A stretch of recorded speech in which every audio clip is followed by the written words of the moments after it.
We're here at the Heirloom Expo in Santa Rosa. Please introduce yourself. Tell me what you're doing here. So I'm Ken Greene, and I, many years ago, founded the first seed library in the country, and wound up quitting. The very first seed library? Yeah, wow. I wound up quitting my job, and my partner quit his job, and we started a seed farm, and we turned it into the Hudson Valley Seed Company. And so that's what we've been doing for the last 14 years or so now. Holy cow. Yeah. So in the beginning, was that one of those decisions, like being a musician, you're going to say, we're going to do this whether we can retire at 80 or not? Yeah. You know, I was full-time at the library, and then I started the seed library, and I was like, oh, I need a little bit more time with the seeds. So I asked them if I could go down to 4 days, and they were like, okay. And then I needed to go down to 3 days, and then 2. And then finally I was just like 1 day a week at the library. All the rest of my time was seeds. I was like, maybe it's time to make the leap and just be with the seeds and see what happens. Yeah. So why do you call it a library? Well, so I worked at a public library. Yes. And so the idea was that I added seeds to the library catalog because seeds come with stories. They come with cultural stories, romantic stories, spiritual stories, myths, tall tales, travel, and so I wanted people to think about the stories that are passed with the seeds just as much as the genetics. And so if you check out a seed from a seed library, then you bring it home. And the way libraries work is you have to bring the story back. So saving seeds from the plants and bringing them back to the library to share with the rest of the community.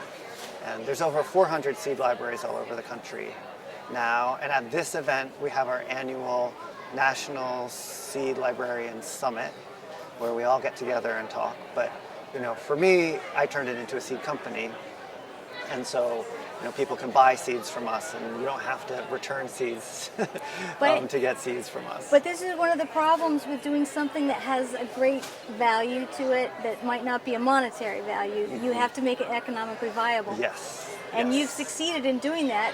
And most therefore, of the time. Well, but this is not unusual in agriculture. If you're going to raise a heritage animal or an heirloom seed or an heirloom vegetable, you have to. It can either be a labor of love, you lose your shirt, and then you can't do it in the long run. Well, and it's I think filmmaking. Yeah. Well, I think a big part of it also is awareness. Yes. That most people, when they're looking at eating something. Yes. You know, we have sort of a farm-to-table consciousness, but people don't think back that step just before that. So with seeds, it's, well, you know, we're saying, where does food come from? Who grows the food? How do they grow the food? But we're not necessarily saying, well, where did those seeds come from that grew the food? How are those seeds grown? Who is caring for them? How are they growing them? And how does that change what's available to me? And what sort of ripple effect does that have on the food system? Yes. And so seeds are the foundation of our food system, but they're pretty invisible to most people.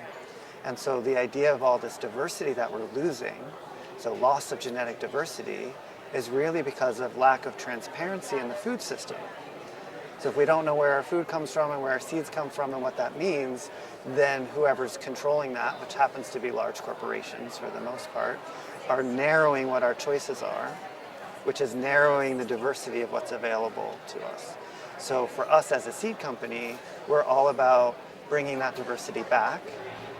And I'm sure you've experienced this with your work with heritage animals, there's a huge educational piece. Oh, that's the biggest part of it. Yeah. Because people have kind of label fatigue or sticker shock, whatever you like to call it. They know, okay, it's non-GMO, and they know it has a label on it that says cruelty-free and pasture-based and, you know, organic, and yet nowhere do they talk about the breed. Mm-hmm. Right. In the terms the of breed, an animal or the variety. The variety. Yes. Nowhere. People think broccoli, and that's like as far as they go. That's exactly And it's it. like, well, if we were thinking about the varieties, then you'd be thinking about diversity. Yes. And you'd be thinking about the impact of your food choices. So what we do is Just gonna grab a few of these to share with them. So you can see that our seed packs don't look like a regular seed pack, No, they do not. right? And they also don't work like a regular seed pack. When you open it up, you take this sticker off. Now I'm going to have to buy this, you know No, that, you right? don't. No, I really will have to No. buy this. And four No. others just because, right? I can put it all This back is a marital together. issue for me. He's standing right there. So that's what the seed pack looks like when it opens It it looks up. like a young adult novel or a Madeline L'Engle And book then or there's a something. whole story inside. Oh, look at that. Okay. So what- Tulsi, considered a sacred plant in the Hindu religion, has been cultivated for at least 3,000 years, and on and on. Yes. Wow. So the idea behind this was the educational piece. When people see our seed pack, we want them to do a double take, and think, something different is happening here. Yes. So I work with artists. Every single seed pack is by a different artist. I tell the artist the story of the seed, whatever that story is, and then the artist interprets that story through the artwork. They're telling the story, and then a little piece of that story is inside, so that we can start to change the culture around food and around the choices that we have. Yes. And bring this diversity back. Yeah, and I don't think people really understand the complete lack of diversity in the food system. We got to talk to Kerry Fowler. You're from New York. He lives in New York too. Yeah, he's really close by to where we are. Yes, and he started the seed bank in Svalbard in Norway. But when we talked to him, he showed us a book that he has, and it's a couple inches thick. And he says this is a book of the apple varieties in New York State. Yep. Just New York Yep. State. So I have one called Beans of New York. That's from 1931, I think. Everybody has Beans Yeah. of New York. That was on the bestseller Yeah. list, right? Yeah, yeah, they should. So there was a lot more research being done in the early 1900s in the United States about diversity, about what was being grown.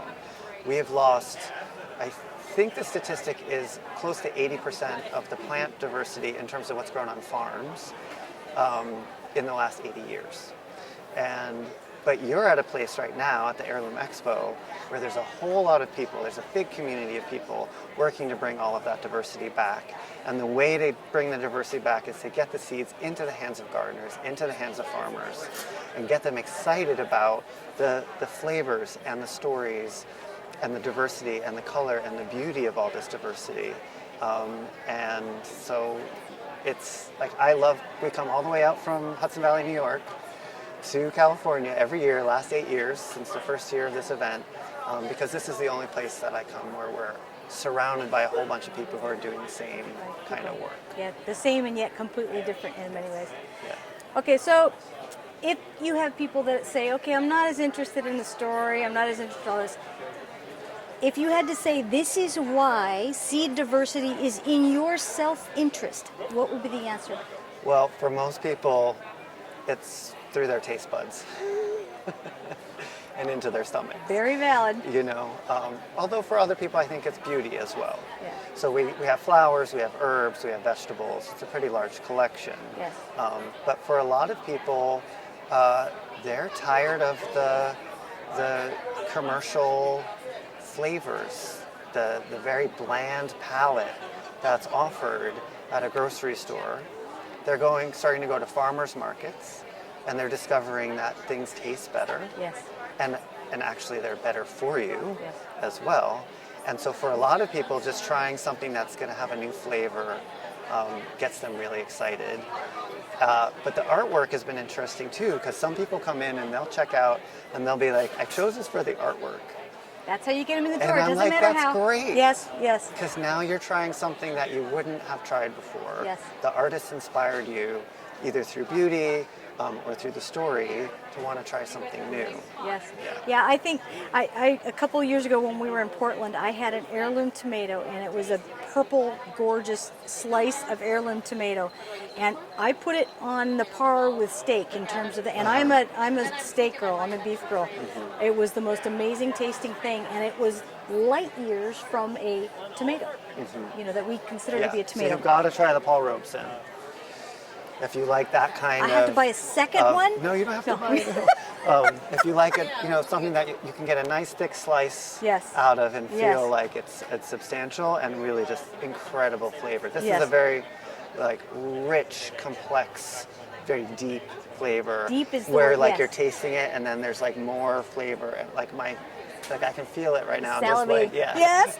Yes. like it goes beyond just like what we think of as like the generic tomato flavor. But that's the common thought is a tomato tastes like a tomato, and we've gotten a little bit better about that in the last couple of years. But it was my understanding when they started doing agriculture and they started using machinery and equipment for harvesting, they could figure out ways to make a machine that would harvest every single thing except a tomato.